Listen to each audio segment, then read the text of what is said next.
Good afternoon, everybody. My name is Annalise Goger, and I'm a fellow at Brookings Metro. And I wanted to welcome you to this event where we'll hear from 3 states, Alabama, Indiana, and Colorado, about what they're doing to scale earn and learn opportunities in their states.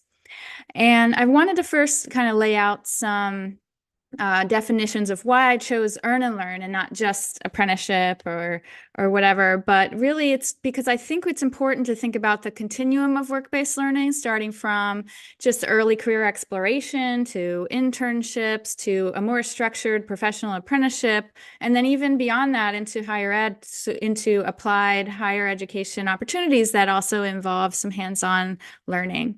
I think this whole continuum has to be part of a system that we ultimately build.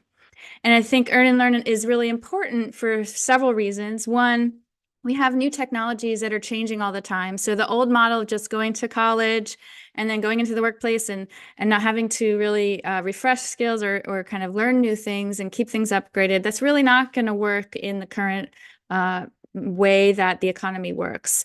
And secondly, in terms of opportunity, a lot of people can't afford to go to college. We've focused a lot of our policy on sending everybody to college that we can, but the reality is that the debt loads are really high. And so if you can earn money while you're learning and you find other pathways into quality jobs, this creates opportunity for people who otherwise wouldn't get access. And thirdly, employers really need a lot of prepared workers in the labor pool, and some of them should have more work experience than just learning in a book. So for example, if you're trying to teach somebody how to swim and you're just reading a book, without getting in a pool, how are you really going to know if they know how to swim or not? And so sometimes that real applied approach in fields even like healthcare or cybersecurity, without getting that experience, it's really hard to actually become good at that job. So these bring different, meets different needs in our economy, and earn and learn is a part of that whole bigger education system. So where are we today in scaling earn and learn? I would say that we've had 15 plus years of presidents who really wanted to invest in apprenticeship expansion. We've had lots of momentum on the ground in different states, but we're really kind of still struggling to scale it to our peer countries that have mature systems like Germany, Switzerland, the UK. We're really still struggling to scale, and there's a lot of barriers that I think you're going to hear about today.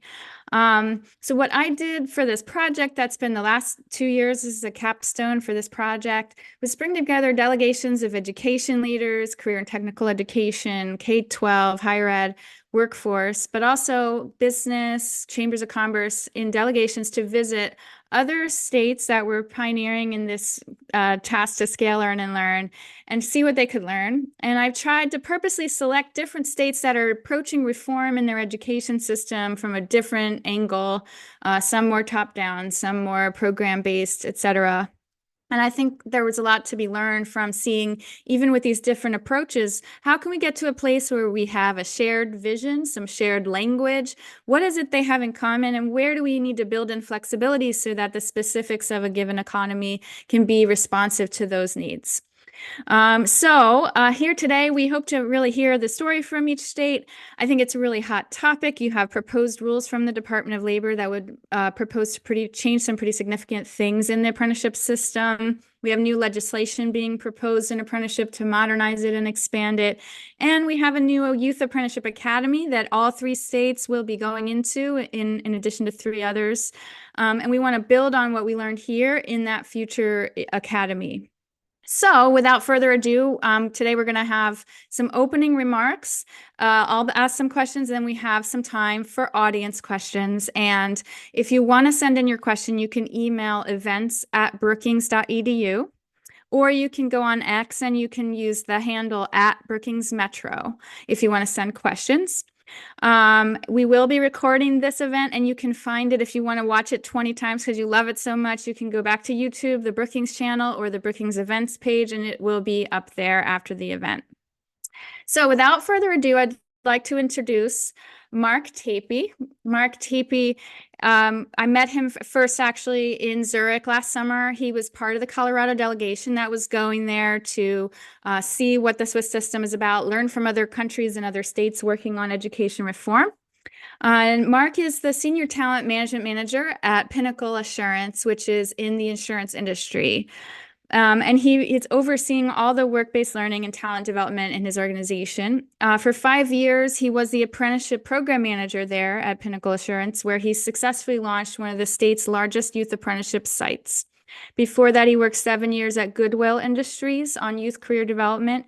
And in 2020, he was honored by the Denver Business Journal as a 40 Under 40 award recipient for his work in workforce development and education. So I'd like to welcome Mark to hear an employer perspective on where we are in the field and what we need moving forward. Hello, thank you so much, Annalise, for the opportunity to speak here today. I am one of the people who will be looking forward to rewatching this 20 times, but really excited to share my perspective. As mentioned, I am the Senior Talent Management Manager at Pinnacle Assurance, which is an over 100-year-old workers' compensation insurance company that operates out of Denver, Colorado. And our organization really takes deep pride in our caring culture, and we're regularly acknowledged externally with the hired injured worker and policyholder satisfaction scores for our caring experience, which is central to our mission and a key differentiator for us in our industry. In order to achieve these goals, we have about 650 staff, we have over 200 jobs, and as mentioned in 2017, I was hired to Pinnacle from a role managing youth workforce training and development at a local nonprofit to assemble a team and partner with CareerWise Colorado and our local school districts to launch a first of its kind in our ecosystem youth apprenticeship program serving 16 to 20-year-olds, modeled largely off of those in Switzerland. The purpose of this work was to address some of our key talent challenges that jeopardize our ability to offer the types of mission-driven caring service and support functions that have defined our brand and reputation for those 100 years, including a looming retirement cliff within our employee base and a striking lack of representation and diversity in our workforce as compared to the communities we serve. Since our launch in 2017, we have successfully registered 9 apprenticeship pathways. We have hired nearly 70 youth apprentices into the program. The majority of our participants identify as BIPOC, and many are bilingually fluent, and have supported over 35 different teams via our 3-year model that targets high school juniors, seniors, and recent high school graduates. I'm happy to report that 70% of our apprentices that have gone through the program have gone on to meet some of the core success outcomes for apprenticeship that are often cited in best practice outcome tracking, meaning that they have gone on to either be hired into roles within our organization in insurance operations or IT pathways, or progressed directly to connected post-secondary degree programs, or even found employment opportunities that are industry aligned to their apprenticeship, but outside of Pinnacle. For example, one of our data science apprentices actually went on and has worked at both Facebook and Apple since completing his apprenticeship, and might actually be better off having not been hired at Pinnacle. But we're very proud of all these metrics, and especially of what they mean to our youth participants, their families, our community, and our organization. But I wanted to illustrate the impact of this work on our culture as well. You see, every quarter we have a company-wide in-person meeting, and ours just happened to take place a few weeks ago. And as our organization has shifted largely to a remote workforce post-pandemic, it has been critical for us to continue to find ways to connect and maintain a sense of community within our workforce. These in-person meetings serve as a key component of that cultural preservation. And in this last employee meeting, we had over 450 attendees and easily packed the ballroom of a local hotel. And as you can probably imagine, the space was filled with tables of bustling staff members who had not seen each other in months and were excited to connect at the start of the new year and on the heels of the holidays. And as I sat there and I looked around that room, I spotted with a great deal of pride that nearly every table had at least one person that was in some way connected to this mission and the operation of this program over the course of the last 7 years.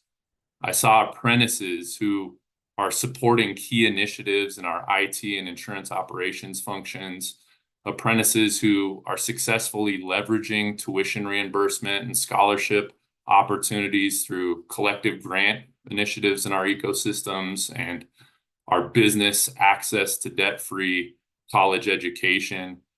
I saw apprentices who are actually operating as reverse mentors and helping to train our staff on the values and potential of new technology like AI.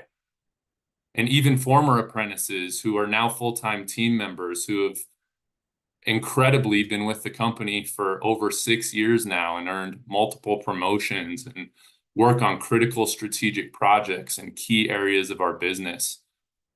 Many of these former apprentices and now full-time staff members have now bought houses and started families and achieved economic stability well beyond many of their peers. And I also looked around and I saw mentors and supervisors that are key components of our program operation. And many of them have attributed their apprenticeship experience as a supervisor or mentor as a key driver in their leadership journey and a core experience that has prepared them for promotions into management positions. I've also had team members disclose to me that one of the core reasons that they stay with our business is that they have the opportunity to connect with their apprentice and see them grow and invest in them and support them as they make their way in our field. I say all of this to say that I have seen with my own eyes in this space and many others what this work can mean for young people, the culture of a business, and the development of talent on multiple levels of our operations. It's truly powerful and it's incredibly inspiring. And while it's important to have local examples like Pinnacle, the power of this work is truly when it can take place at scale. And as Annalise mentioned earlier, last summer, we had the opportunity to visit Switzerland along with Ryan, who you'll meet on the panel here shortly, and a delegation of individuals from around the country and even around the world who were working to establish a codified dual vocational education system in their ecosystems. And on that visit, it was clear to us that having a trained, educated, and engaged youth workforce was a core priority and value of their economic and education systems in Switzerland. Every stakeholder we met, from apprentices to educators to businesses, had an aligned vision around the purpose, function, dynamics, and benefits of the model. They call this social institution of the system. And we learned that these social institutions take a great deal of work, regular maintenance. They need vehicles for stakeholder voice and engagement and certainty around the value for all parties involved. In that moment, a few weeks back at our all-employee meeting, it struck me how much work had gone into establishing apprenticeship as a social institution within our organizational culture at Pinnacle. It's powerful. And even 7 years into this work, it requires a great deal of engagement, maintenance, collaboration with system stakeholders, and transparently, it's not always smooth or even easy in even the most ideal of environments. In our case at Pinnacle in Colorado, and more broadly nationally, the work of establishing a balanced system or social institution of workforce development through apprenticeship is predicated on that meaningful value-aligned engagement from apprentices and their families, our education system, government and policymaking entities, nonprofit organizations, intermediaries, and of course, businesses and industry partners. In thinking about approach to system development, I was asked to speak here today to represent the business perspective on this proposition and offer some reflections on engagement and policy strategies that might drive increased industry participation in this endeavor. In order to do this, I want to offer a framework that I hope is helpful to consider when approaching apprenticeship and work-based learning from a policy and a business stakeholder's perspective.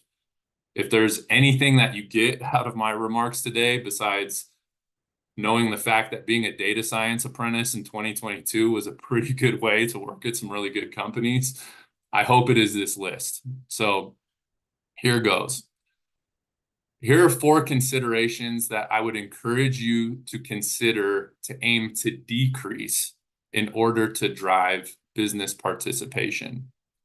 The first is decreasing barriers to entry and participation, meaning lack of clarity on how or where to engage, requirements, policies, procedures, or non-essential qualifications that can enhance those barriers. Decrease the degree of complexity related to systems, processes, operating protocols, reporting mandates, registration requirements, and overall digestibility of program design. Where possible, seek to decrease costs in terms of dollars, time, and resources. Decrease risk and uncertainty of outcomes. Systems that offer relative certainty with regard to driving sustainable outcomes and clarity on the delivery of return on investment for all stakeholders are naturally going to draw in and retain partners. On the flip side of this equation, there are 3 areas that I would encourage you to increase to drive business engagement. Increasing efficiency and partnerships. Where are there shared resources, economy of scales, stream processes that can help drive that efficiency? Increase spaces for industry voice, knowing that when we've seen successful scaled models, industry having a defined and meaningful capacity to support in the design and implementation and structure of the system has often translated to success and buy-in. And the last one, which I want to spend a minute on, that Annalise also mentioned in her opening, is increasing the degree of agility and flexibility and system responsiveness. Over the last few years, we've seen massive changes in how work operates due to COVID and an increasingly remote workforce. We now face yet to be determined implications of generative AI and technology that we've probably not even seen yet. The World Economic Forum, Forbes, and many other outlets continue to highlight the impact of AI and evolving work culture, offering studies and reports that forecast that nearly half of the skills that people are using in the workplace today are going to change in the next 4 to 5 years.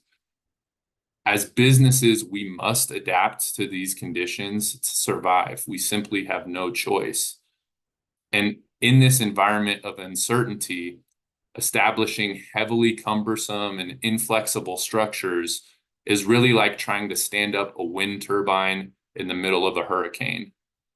In those cases, that systems are too rigid or unable to rapidly adapt, they will become obsolete or just simply never get adopted by industry to begin with. And this hurts everyone.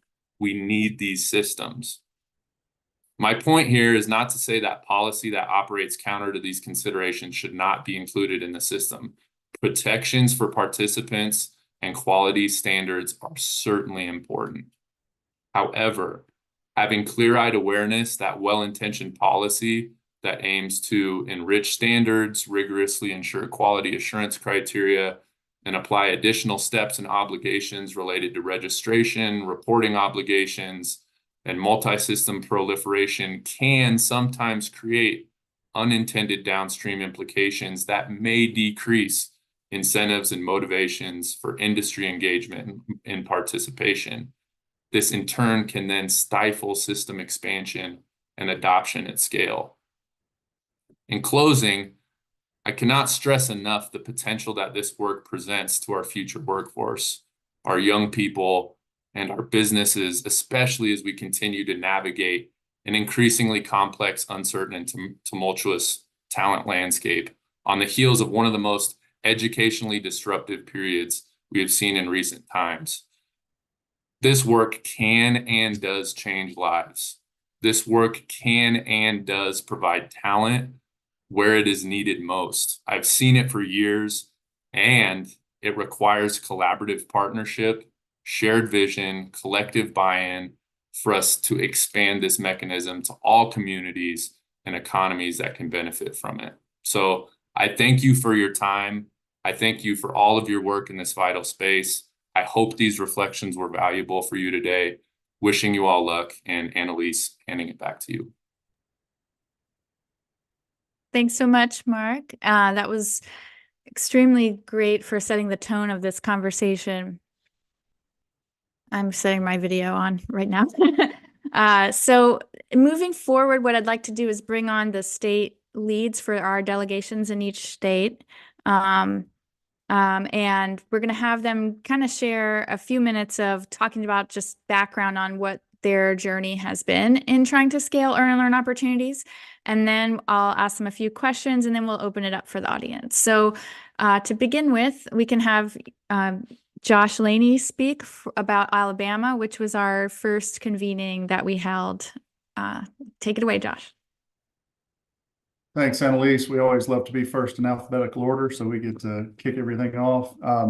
I've completely changed what I was going to say based on Mark's comments, so we'll just be going off the cuff here, because some of the things that he talked about, specifically decreasing and increasing, are exactly the things that we have worked on decreasing and increasing in Alabama.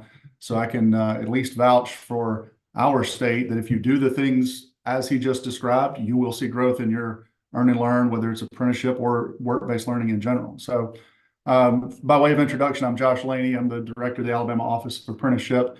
We were created as an Office of Apprenticeship in 2019, August of 2019, by Governor Ivey, executive order, and act of our legislature. We did that so that we could bring home ownership of registered apprenticeship programs and work-based learning in general for bringing it home to our state so that we could have a more direct involvement. Governor Ivey and her team at that time looked around and really just saw that apprenticeship and work-based learning opportunities were something that were being used in other states to a greater extent, and we just had not picked that tool up out of the toolbox. So the thing we picked up to fix was our labor market participation rate. Alabama has had exceptional, very low unemployment now for years. Our economy is growing in leaps and bounds. We have attracted major manufacturers from all across, everything from cars to rockets. We're building, I think we're getting close to maybe the second most cars in the country are being built in Alabama now. So we have, expanded, of course, also into the EV sector and all of that. We've got a growing economy that is providing jobs for everybody in Alabama that wants to work. At last count, there were almost 2 open jobs for every Alabamian who was seeking employment. So that's great, and that's something that we always try to get a round of applause out of. That our unemployment rate is so low. Everybody who wants to work is working.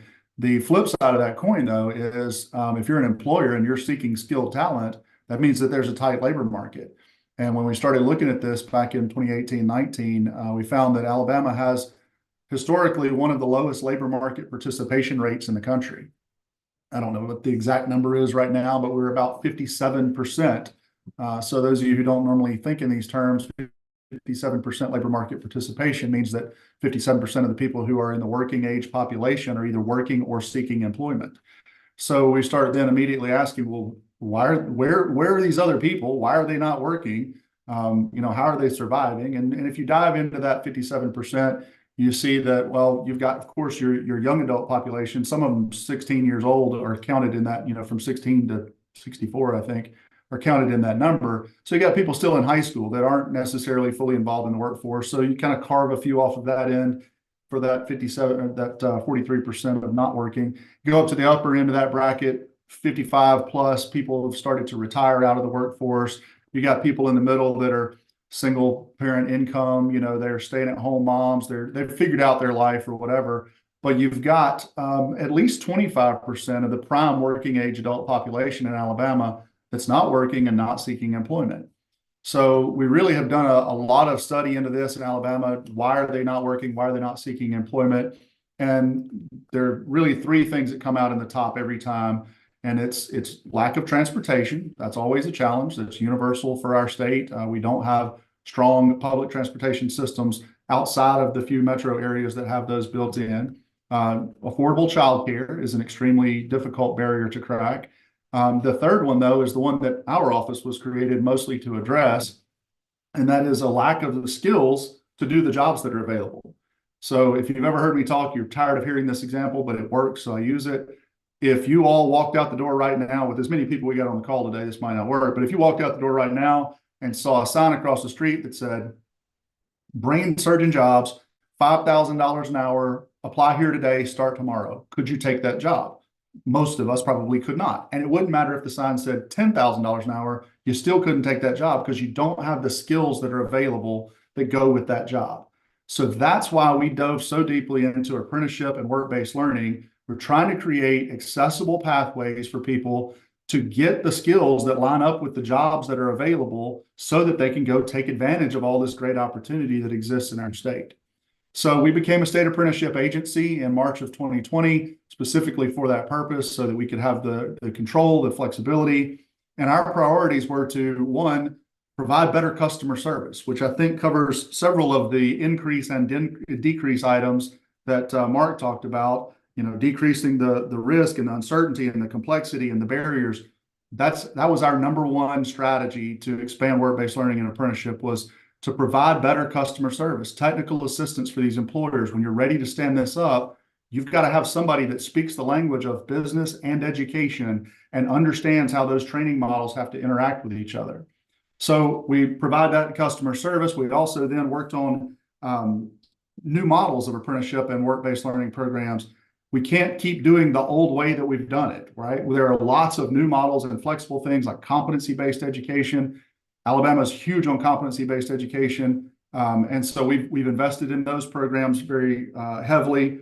We also then take that and say, okay, if we've got new flexible models and we can help employers train in new ways, that gives us the opportunity to expand into new occupations. So we've gone now outside of the traditional occupations. Nothing at all wrong with training plumbers and carpenters and electricians with apprenticeship. It's worked forever. Keep doing it. But that model also works for all kinds of other occupations. So why are we not training teachers and insurance salespeople and nurses with these same types of models? So mixing that competency-based model in with the apprenticeship approach, we have been able to expand into a lot of other areas and occupations, which gets us to our fourth objective. Now, if we've got a more diverse set of occupations to train in and more diverse ways to provide that training, we're going to get a more diverse group of Alabamians into these models. And so we have seen that effective success. Particularly, we look at our nursing apprenticeship program. We currently have over 500 nursing apprentices. We've only been running that program not even 2 full years yet. And mostly attributed to that particular program, we've gone from about 7% female participation in Alabama apprenticeship to 18% female participation in registered apprenticeship programs. Along those lines, we also did a lot of work with our partners around the state, codifying a common language. Y'all are probably, if you've heard me talk before, you're sick of hearing about the definitions, but words matter. If I say apprenticeship and you say apprenticeship, we got to be talking about the same thing or we're not communicating. So what's the difference between an apprenticeship and an internship and a co-op? We sat down with all of our workforce partners from around the state, came up with a common set of definitions. We've put that together into a handbook. So now we have a common language and we can communicate. That helps the employers, that helps the educators, that helps all the training providers know what we're talking about. So from there, our successes only grew. We held a competition and we still hold these competitions to identify best practice examples of work-based learning in the state. Those best practice examples have now, we've done this long enough, 3 years running now, we're seeing new programs that are being built modeled off of those best practices. So it's a perpetuating cycle, that we hope to continue. There are, of course, still challenges. And for us, the youth participation has been a challenge in apprenticeship programs particularly. That's why we're really excited to be launching into an approach, agreement with these other states to really look at different approaches specifically for youth apprenticeship and youth work-based learning models. What works to get them involved? How do we make that return on investment statement for employers? Because we expect the employers to buy into this. At some point, you're gonna have to sit down with a CFO somewhere and put dollars and cents to this. How does it make sense for that employer to do that? So that's kind of our state of the state at this point with work-based learning and apprenticeship. And I'll yield to the next presenter. Thanks so much, Josh. And now I want to pass the baton over to Marie McIntosh from Employ Indy, who's going to represent the Indiana delegation, which is the second place that we visited. Thank you so much, Annalise, and thank you to the Brookings team for paying attention to this work and helping our states to really grow over the last couple of years that we've been engaged. So as Annalise said, my name is Marie McIntosh, and I am the president and CEO for Employ Indy. We are the workforce board for Indianapolis, and you know, that city, our city, is a population of roughly 1 million. If you take in the MSA, we're about 2 million. Just to give you an idea of the size of our state, Indiana is more state that's like 8 or 9 million. So we make up a pretty significant portion of the state. And the reason that I'm excited to be representing today is because really, when you look at my background, I have a mix of working in government. I worked for the Department of Workforce Development for a long time at the state of Indiana in a number of different roles. I also worked in higher education before that and spent a brief stint in manufacturing and doing marketing for a manufacturing firm locally as well. So I've had the opportunity to be in that business environment, in the government environment, and in the higher education environment. And the beauty of the role that I get to play now as a leader of an intermediary is that I can leverage a lot of that for the good of the effort of creating, you know, policies that are going to really help to grow the things that we know work in the space of workforce development. And at Employ Indy, first and foremost in that space is indeed career connected learning is how we talk about it. But really a huge component of that is solid work-based learning, earn and learn, tied to, of course, like really solid career coaching as well. So Josh did an excellent job of talking about Alabama writ large. And when I think about Indiana and what our story is, I'm going to go way back to my time when I was at the state of Indiana. I'm going to talk a little bit about similar issues, right? I think that many across the country will find similarities in the stories that we're sharing. For us, Indiana is a place that is number one in a place where businesses can start their businesses. We have lots of number one tax climate. The government's done a great job of making sure from an economic development perspective that businesses don't have a tremendous number of barriers to really, you know, grow in our state. And we've seen a lot of great growth in our state over the decades as a result. But in addition to that reality, we happen to be an excellent exporter of talent. We have, you know, really great universities that train not only our young people, but also send a bunch of folks off to do great work in other parts of the country. And what that's led to in the time, if we fast forward to today, is a situation where demand for skills and more degree talent coming out of COVID is higher than ever before. And we've seen a tanking at the state of Indiana and the number of people that are pursuing any sort of post-secondary education. Only 54% of our high school students are enrolling in post-secondary education. And the truth is we need all of those young people to have opportunity. When we think about my role at Employ Indy as the leader of a workforce board, where I really see that you know, come to bear is in the realities of our opportunity youth population is how we would refer to them. We have roughly 30,000 young people in the Indianapolis community, thousands more across the state of Indiana who are disconnected from work and from school. And we believe that the way to create more opportunity for those individuals to help them to not be in that situation anymore, and for us to create more opportunity, period, for young people in our community and adults alike is through a better set of work-based learning experiences. And it was really through some of that lens that way back in 2016, Employ Indy began working locally with a couple of high schools as we identified a lot of students not graduating and the why behind them not graduating, and started working on building out a work-based learning continuum where we did exactly as Josh defined for the city of Indianapolis. We defined what our continuum of work-based learning would be as we worked closely with the state as they worked through different iterations of definitions at that state level. So we had some high-touch work-based learning experiences like apprenticeship that I will go into more detail around. And we had some lower touch experiences where we're really just trying to get the business community aggregate their demand, their need to get into the schools, help it to be a simpler process, to the points that Mark was making earlier, and really make that difference in our community. And today what we have is a system where we engage hundreds of employers on an annual basis in thousands of activities happening across our city at both the low touch space and that higher touch continuum.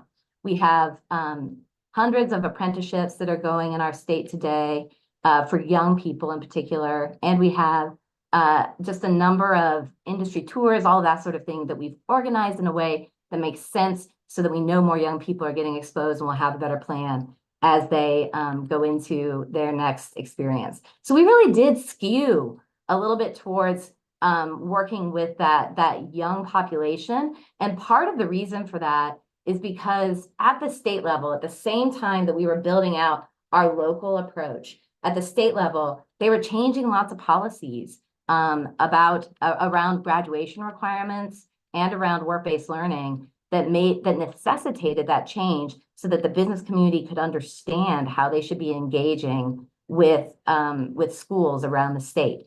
And so some of those changes that happened way back when were the creation of something called graduation pathways in our space, where high school students had to complete either a project-based learning experience, service learning, or a work-based learning experience. And we had to figure out how to make that happen. There were the reform of CTE pathways that we became engaged in with some of our high school partners, where we were really working to see those aligned at the state level with community college, with our singular community college in Indiana, Ivy Tech Community College, and to make sure that the students were able to earn credentials in that space.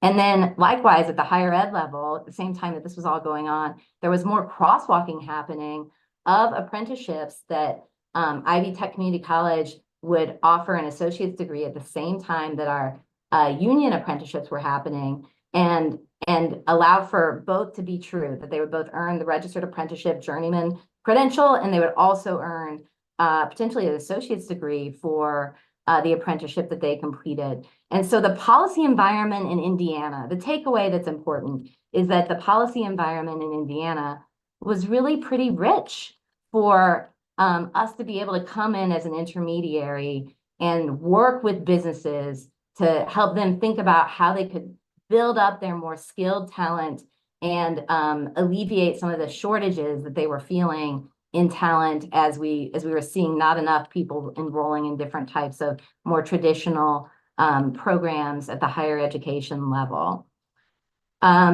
I like to joke that it's like an overnight success, that we're at this tipping point right now in Indiana that has been like decades in the making because of different pieces of policy that were being moved by either our economic development partners, by the Commission for Higher Education, or different leaders at the state level over the course of a very long period of time. And then what's happened in the last 5 years, I would say, is an acceleration of change that is largely due to the focus on youth apprenticeship in particular in our community. So around 2019, 2019, we began a journey in partnership with local funders in our community. The Fairbanks Foundation has been instrumental, but also higher education partners, different sector leaders, Ascend Indiana, a local intermediary sector partnership initiative. They've been absolutely critical to this effort as well. We formed together this project where we would invest in a pilot program for youth apprenticeship at the same time that we would invest in a community of practice of these practitioners working to expand and scale youth apprenticeship in an effort to try to make sure that we could take our learnings. Josh mentioned some of the issues that exist around transportation, around childcare, around scheduling, all these issues that end up rearing their ugly head when we're trying to make it easy for businesses to take advantage of building a talent pipeline. We began doing all of that work and learning from each other. And what that has created is a really cool environment now where we've accelerated the apprenticeship work to the point where we have over 500 youth apprenticeships in the state of Indiana.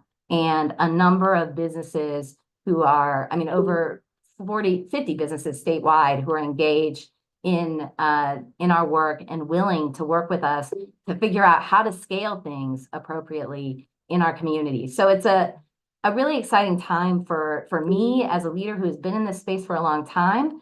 And I'm so pumped to see what we might be able to build out next and where this conversation goes. So with that, I'll turn it over to Annalise for the introduction of Ryan. Thank you, Marie. There's a lot of really exciting stuff happening in Indiana. I'm sure we'll hear a little bit more about that later. Ryan Gensler from CareerWise USA. We're really interested to hear your perspective on Colorado's journey as a representative of the delegation from Colorado, which involved lots of different partners. So take it away.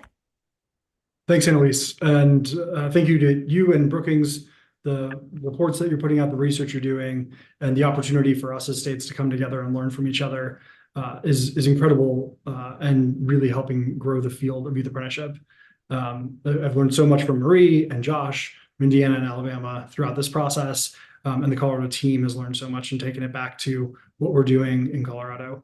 And lastly, I'll quickly thank Mark, and to that point, Mark is an incredible employer representative, an incredible person who's really led the charge here in Colorado in a lot of ways by showing what's possible when you do this well. And I think he spoke to that very well today. Because of his opening remarks, I'll keep my remarks short since we already got about 10 minutes of Colorado time on the books. But I'll share that this got started really from employers, and that's, I think, an important piece.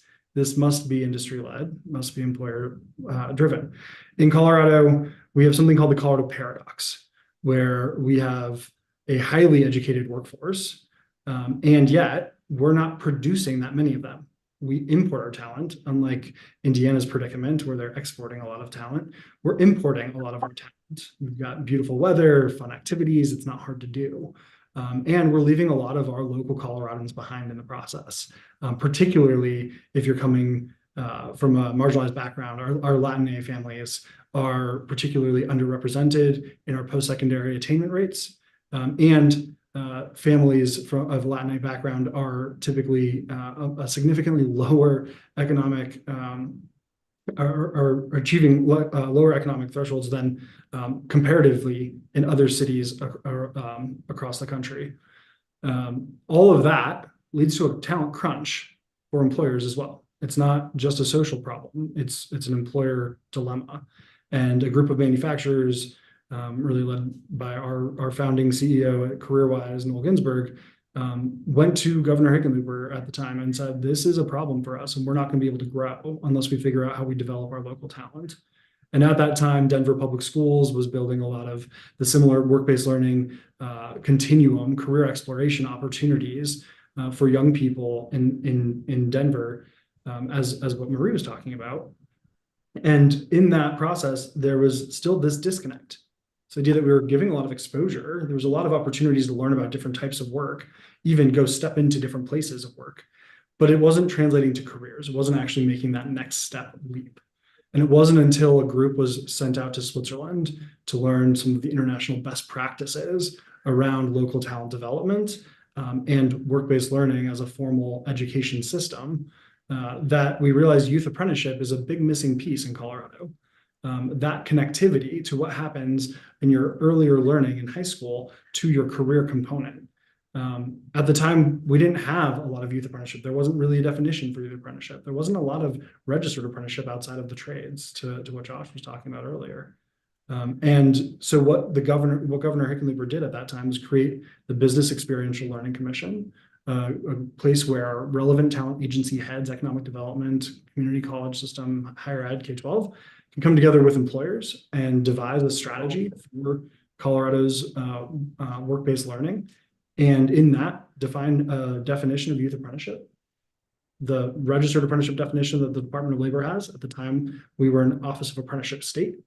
And that starting in high school, really getting ahead of the opportunity youth challenge and problem that so many states are seeing and that Marie talked about. Using this as a strategy to get ahead of that problem and prevent the Opportunity Youth Dilemma. That group came together and realized that our systems are siloed, funded very differently, have a lot of different requirements attached to any programming they do, and are strapped for capacity, which leads to all the challenges that Mark mentioned earlier around a lack of flexibility, efficiency, ability to have that customer service to the point that Josh had mentioned. And so they created a nonprofit, CareerWise was born out of that very need to have an agile and frankly neutral representative supporting apprentices and employers, creating the framework and system for what youth apprenticeship can be. Since then, which was about 7 years ago, since then, Colorado has now invested significant resources in expanding apprenticeship, not just for youth, but across the board. We've created through legislation a state apprenticeship agency, Apprenticeship Colorado, who's just getting off the ground as of last year, and is building infrastructure so that it's not incumbent upon a nonprofit to build out this work and be the shepherd of all these different stakeholders, but actually put this into the system so that everyone is participating. Now, we've had some really incredible outcomes from that. Over 800 apprentices starting in high school hired so far. Average of completers is about $6 an hour more in their earnings than counterparts similar age that didn't go through an apprenticeship. And yet, we're still not at the scale that we want, that we know is needed, and that we know is possible.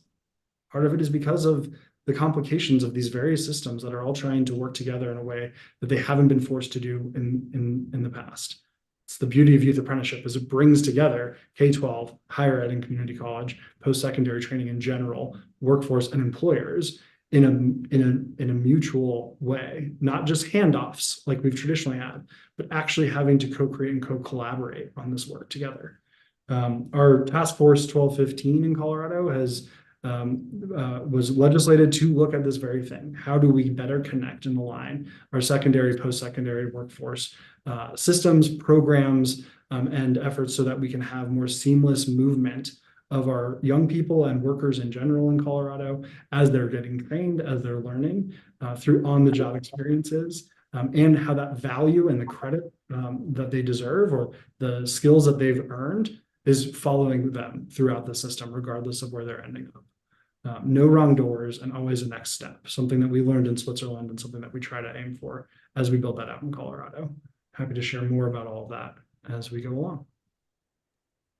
Thank you, Ryan. And I think one of the reasons that I picked these 3 states, as you can kind of tell, but I want to bring it up to the fore a little bit, is that, I think I see Alabama as really the motivation for reform is really coming out of the governor's office, like a real state-led effort to change things. I think the motivation, the real locus of change within Indiana is kind of in the middle level of bringing together like very organized business groups, a pretty well consolidated community college system, really working at that middle level and trying to push up and, bring local communities along. And then I think in Colorado, you have this issue where you have a lot of local control in the governance structure. And so you have little pilots that are super innovative and lots of experimentation. And so how do you lift up these different things and scale them is their challenge. And I want them all to come together to kind of see what they could pick up. These are all very different approaches to change and to system building. And I'm curious from you all, if you could share briefly just what did you learn out of this engagement with states that had such different ideas of how to get to the change? And what is that shared vision you see emerging? I would say for our part, we did recognize the difference that you just laid out. Okay, we're doing this at a state level, and other people doing this through third-party intermediary organizations, and other people doing this through a blend and more at a local or regional level in the city and county and that kind of thing. We recognized and made an active effort then to make sure we were also engaging those other parties. So it wasn't just like, oh, this is a thing the state's doing, and that's over there and they're doing it. So for example, the decision for my office, we have all of the project managers in my office that offer support and technical assistance for growing programs are all regionally based. And that's so that they have direct connections with the local community colleges, the local chambers of commerce, we don't try to be subject matter experts in a million different occupations. What we want to be subject matter experts is in the training needs and capacities that exist in the regions where we're based, so that we can really know those employers. And when that employer says, man, I desperately need training in XYZ topic, well, let me just tell you, we know this school down the road and we know this program, and here's some support resources. So that was one thing that we took away from this, was to really not forget the other end of the equation, and don't just let this be a state-only thing. I think I could just add in that for me, and maybe if I represent some of the state leaders who were part of our delegation in this moment as well, channel them as well. I think it was certainly helpful. Josh hit on it at the beginning, to see Alabama's definitions, and to understand the idea that you can just throw something out there, and once you put it out there on paper, people will start to have opinions about it, start to critique it, do all the things, but at least you've made an offer, and there are definitions that exist.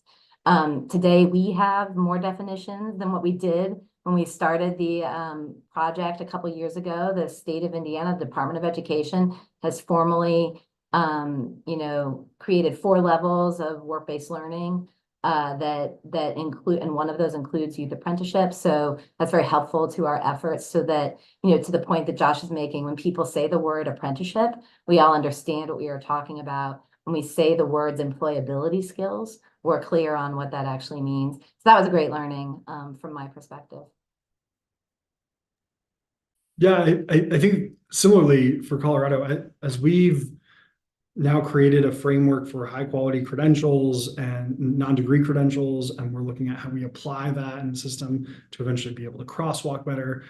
There's a lot of lessons from Alabama's, I think we call it the Alabama occupation ontology, or some fancy phrase around how you actually have a common framework for what competencies are needed for occupations, and how you're bucketing those occupations. And it's all based on the actual employers on the ground doing that need those jobs, that do those jobs. And you have these great regional task forces that are informing this work, and you've created this system for a common language around those skills, which starts to add to the ability for workers to then take those skills and be more mobile with them as they move throughout the systems.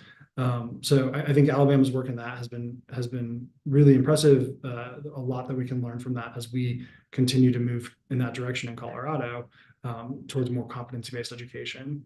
And I think in Indiana, Marie talked about this early on, this idea of system building and local implementation needing to be kind of dually engineered together, and the feedback loop between what's happening on the ground, what's being piloted, what's being done with the systems that are needing to either accommodate or make change, enable the scale of those practices, those pilots, and the very close connection that Indiana has been able to keep between all of these different actors, and for a significant amount of time, is really impressive, and something that I think is hard to do, especially as you kind of come against administrative changes. We've been fortunate in Colorado that Governor Polis has been just as passionate about this, and done some really incredible advancements of our apprenticeship work. But it takes that kind of coordination of the groundwork and the system work that Indiana's doing to really get to scale. And I think there's a lot that we can learn from that. Thank you. And I am going to consolidate some questions here, but in interest of time. But so when we were in Indianapolis, we went to a biotech company, Roche Diagnostics, and we visited and heard from youth apprentices. And Marie, I think several people have brought up here the importance of being industry-led. And I know Indiana's launching this new collaborative effort this year to really come up with a strategy and a plan that's very sector-based. Can you talk a little bit about what it means to you to be industry-led in Indiana, and what are the policy changes that you think might help bring that about, and how could you leverage the new Youth Apprenticeship Academy to kind of hone in on some of those to build on what you've done so far? Annalise, that was 10 questions in one, but I will do my very best to answer all of them succinctly here. Annalise is right. The Indy Chamber, through and many other partners, took over 120 business leaders government, education, philanthropic leaders to Switzerland. Similarly to what you've heard, Colorado has done this as well. I think Alabama is headed there this year to really explore a system that clearly defines the role that employers play in developing talent by having over 256 occupational apprenticeships and associated education and training that allows for those occupations to never not have the talent, the skilled talent they need. And there is no question that the business leaders consolidated into certain sectors like finance and financial services and insurance, or advanced manufacturing to the point of the biotechnology with Roche. Also, healthcare was a big group who was represented in that delegation. They really came back energized to find solutions beyond the pilot work that's happening. Employee Indy works with many of those businesses already, wanted to work with more of them. But what was clear coming out of that meeting is that they wanted to find solutions that would really allow for scale to occur and for us to do something truly very different from the way we do education today in the state of Indiana. So what I hope it means, Annalise, to be employer driven is that our companies are truly going to step up to be co-creators of talent. And what that means is in those most in-demand sectors that they're going to work with government, with education, to really define those occupational pathways as a sector, to define what it means to, consider a banking financial pathway in the sector, whether it's commercial lending or retail banking, that they do that for the entire sector, and that they start at an entry level, but show what that pathway looks like all the way through, thus creating like new opportunities for a different way for education to occur for folks beyond the traditional higher education space. I also hope that they will, leverage competency-based education largely in this process, and that they may even take a look at, exams and things like that, and have more of a say in what, how we know that people have mastered their competency, and that it's achieved across the entirety of the occupation, that same standard, not company by company as it often exists today. So that's some of what I hope will come out of this work. It seems totally doable and also really ambitious all at the same time. But my hope is that through all of this, we're just reimagining how we can build a skilled workforce in partnership with education in a much more equal sort of fashion than what has existed previously. I didn't mention student-centered, though. What's so important that Ryan, mentioned that I do want to mention is that in all of this, we all know that this won't work if there are dead ends for young people or adults alike as they're going through these occupational pathways, these apprenticeships. And so essentially student-centered means that we're getting feedback from students on how it's working, and also ensuring that they are able to transition to lots of other types of, pathways, should they so desire, as they're going through this more competency-based education experience. So we'll see. It definitely has to be industry-led. It won't work without the businesses really engaged in a new way. Yeah, and that's a really great lead into my next question, because I think one of the questions we got from the audience was about using apprenticeship and earn and learn to advance your career and how learning gets recognized. And I think all of you have brought up different ways that you're thinking about formalizing some of that learning that happens in the workplace, or learning that you have from previous experience, whether it's military or work experience or whatever. Josh, when we were in Alabama, we visited an Airbus facility that was making real high-tech manufacturing happen there in Mobile. And we also heard about degree apprenticeships that you have in like childcare, social work. These are not traditional apprenticeship areas. And so I was wondering if you could reflect a little bit on, that question that Marie just raised around, the higher ed system. How do you actually carve out professional pathways in higher ed for the 21st century workforce? So it's not about replacing, we always are going to need our academic degrees, but how do we also build pathways that are earn and learn, that are formally part of that system? And how are you doing that in Alabama? Yeah, I'd be glad to mention that. So the idea that we're always going to need our degrees, I just have to say, I've already said words have meaning, right? So we've talked a lot about people say, oh, well, we'll always need post-secondary education. And I just want to emphasize the point that we say all the time, apprenticeships are post-secondary education, right? That is a form of post-secondary education. We'll know when we've arrived, when people hear post-secondary and automatically think, oh, do you mean apprenticeship or university? They don't draw a distinction between the two. But in the meantime, we also want to say that, just like you said, Annalise, there's no dissolution of, okay, well, we don't need degrees anymore. We don't need that kind of higher education classroom training that goes along with that. But I have found that more and more, even our university partners, and particularly our community colleges, we've got 23 community colleges in the state of Alabama, and every single one of them is running at least one registered apprenticeship program where the apprentice is, of course, earning college credit, in many cases, a full degree while they're going through the apprenticeship program. They're the related technical instruction provider for that. We've also got universities that are doing it. We've got a master's degree program for licensed social workers. You're never going to get to be a licensed master social worker without going through a whole lot of years of education. But that education is higher quality, and I think everybody would agree to this. All forms of education turn out to be higher quality when they're tied directly to the real application of that learning. And so that's what these work-based learning models do, and these apprenticeship models do for us. Our university partners and our colleges are seeing clearly, we're going to keep teaching the content that is aligned to the occupations, but now our learners are going to be getting it from both ends. They're going to be also going to work and applying this and seeing how what they're doing in the real world implements this stuff we're teaching in the classroom. It's easier with community colleges and technical training programs, but the more we push this concept, the more people's eyes are open. Our teacher apprenticeship program that we're running right now, we're just launching our teacher apprenticeship program. It's going to be with 4 of our university partners to start with for the first year pilot.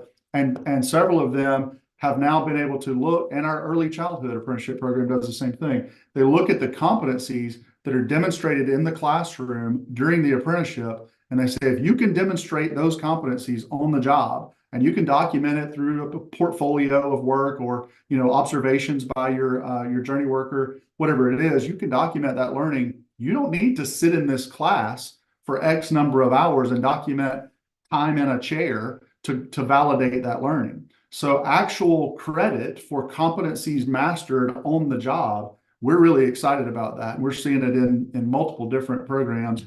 The more we can do that, I think the better we make the degree programs and the better we make the apprenticeship programs. Both are benefiting when we do that. Yeah, bringing it as part of a formal system, there's an option to get credit. Yeah. And Ryan, when we were in Colorado, we actually visited Vail Valley, which is, as many people know, very big ski town with very expensive housing, and it's a rural area. And there are many areas of the country right now struggling with very high housing costs, and young people growing up in their community looking at the prospect of really struggling to figure out, where am I going to work that will enable me to stay in where I was born. And so curious if you could reflect upon, building on what Maureen said around student-centered programs. We're really trying to build earn and learn pathways for people that are grounded in what their needs are. How are you thinking in Colorado about ways that earn and learn options can help address some of these cost of living issues and rural issues around talent? Yeah, it's an incredibly important topic. And I think when we think about these communities where young people can't stay in the community that they grew up in order to either get the degree they need for a job that they want, or because the job itself required a level of skills that they didn't have the experience for, that's a travesty. And employers need that local talent there, because it's too hard to recruit new workers in to a community that's largely become, in this case, a vacation home community that is unattainable to the majority of people. And so creating a pathway for earn and learn for apprenticeships where high school students can start earning meaningful wages so that they can stay in their community, and they're getting that training and the recognition of that training through their employers and with the local school systems. That that's a win-win for everyone. And I think teacher degrees are a great example of how that can work at the highest level. To Josh's point, we too have a teacher degree apprenticeship program now that allows for our high school students to start working as paraprofessionals or TAs in their home district while pursuing a bachelor's degree in teaching through Colorado Mountain College. 50% of that degree can be earned through competency-based education on the job through their registered apprenticeship that they're getting paid for, that they're getting pension for. And the other 50% of it is all online because it is the theoretical side. It can be done virtually. And so now it's not just for those mountain communities where Colorado Mountain College happens to have a campus, but every single one of our districts, rural or not, has access to this program so they can start growing their own talent in their local community without having to send their kids away in order to get the training that they need and hope that they're willing to come back. So those are the kinds of things that Earn and Learn has the potential to do, and what we can do when we start breaking down the preconceived notions of what formal education looked like, what post-secondary looks like, and what, frankly, apprenticeship has looked like. Because teacher apprenticeships is a new concept. Competency apprenticeships is a new concept. The idea of youth in an apprenticeship, part-time workers as an apprentice, is a new concept. And these are all the things that we need to break down those preconceived notions about in order to advance our economies. Yeah, and that's a great segue because I think, as I said in the beginning, we have invested a lot of grant dollars in seeding innovative things like teacher apprenticeships or degree apprenticeships, and a lot of work goes into starting those things in one community at a time. And you're mentioning like how that something is available statewide, and it takes sort of a statewide or even national framework for an occupation to have that curricula available. And you put all that work in, and it's only available in one community college. That's kind of a wasted, you're not going to get to scale very quickly. Let me put it that way. It's not a waste, but, oh, sorry. So my question is, in the new proposed rules from the Department of Labor, there are some changes related to trying to do that, trying to come up with some national standards, some state standards. There are also many things pointing to how do you scale and maintain quality, and then things around this new CTE apprenticeship, which is a new thing. And we talked a lot about the importance of definitions and clarity, as Mark said in the beginning, of making it easy to understand. So I just wanted to, before we get to the closing and wrapping up, like talk about like from a policy and rule making point of view, what do we really need to move from like that one-off seated position? Like, what is the financing that we need? What are your sense of like where policy is headed, and what do you think is missing?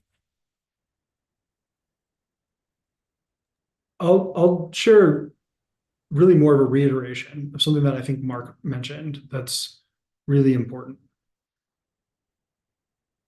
Apprenticeship only works when there's an employer willing to invest in capacity for training and wages. There's a lot of talk about how we make apprenticeship easy for employers, and that's impossible because apprenticeship is hard. It is real training, real work. The reality, though, is we've made it way harder on employers than it needs to be.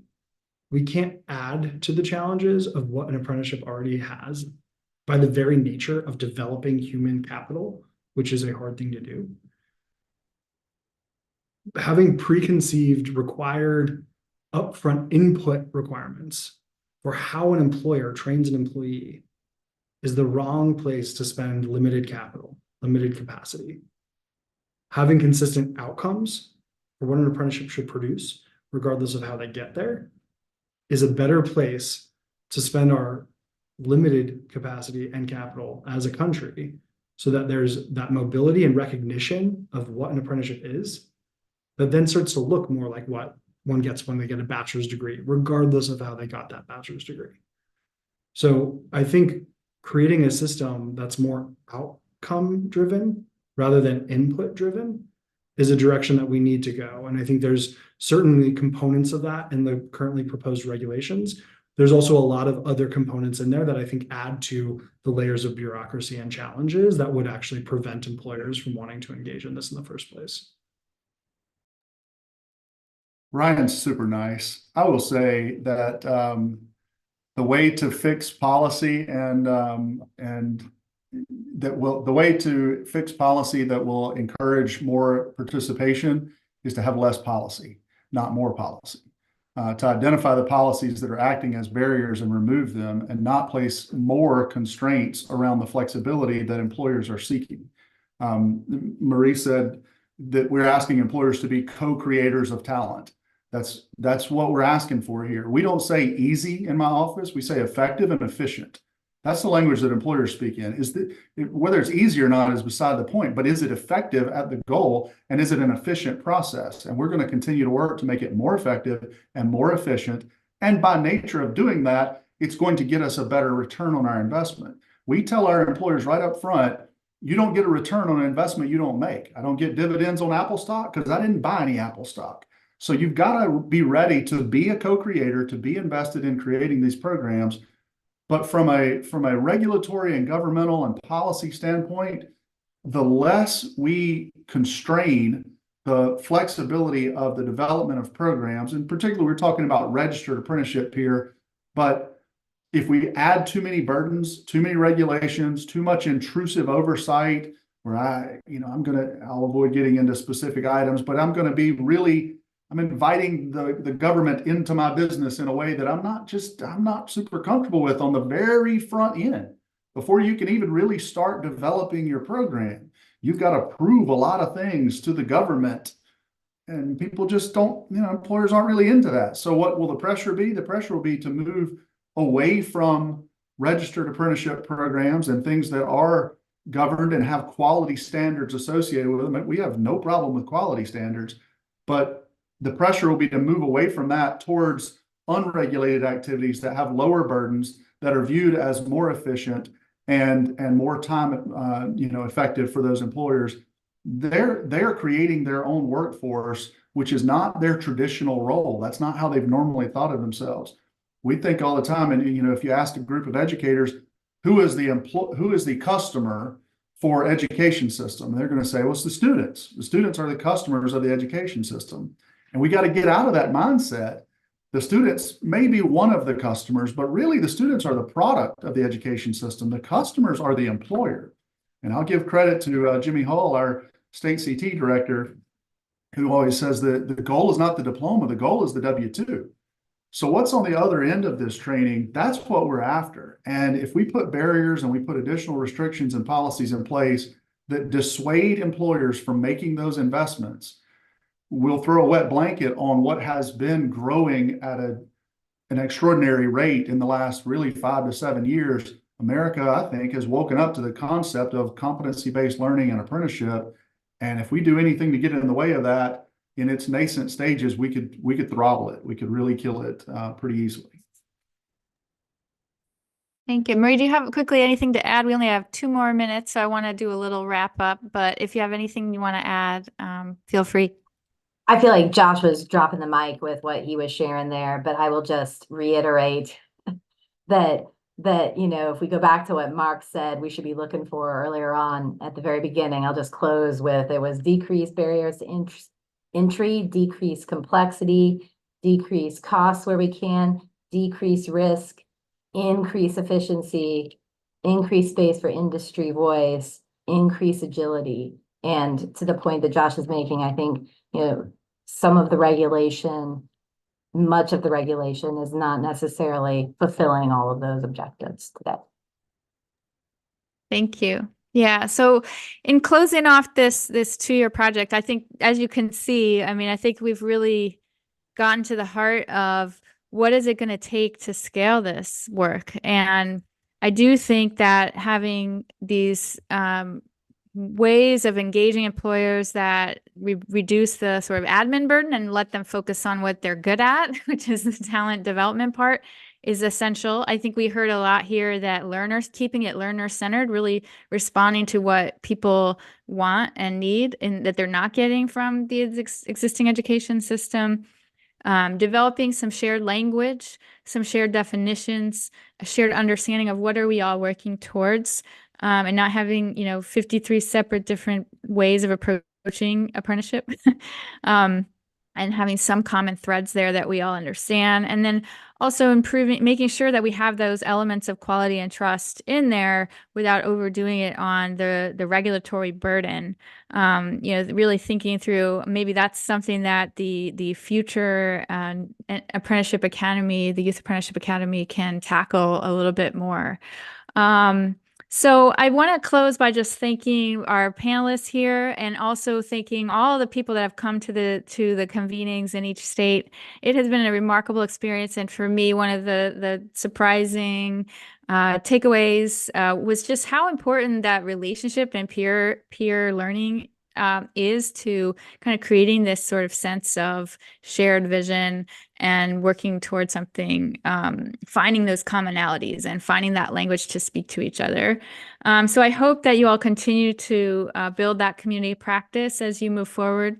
And I also want to thank my colleague Ginger for all her help with putting these convenings together. Without her, this would not have come together, as well as all our staff today behind the scenes, Harold in the AV room, and Phoebe, who's helped me in events. This has been just an incredible capstone event and a wonderful opportunity to learn from what these 3 states are doing, and hopefully everyone will go back to YouTube and share it with a friend and get the word out more. So thank you very much, and have a great rest of your day.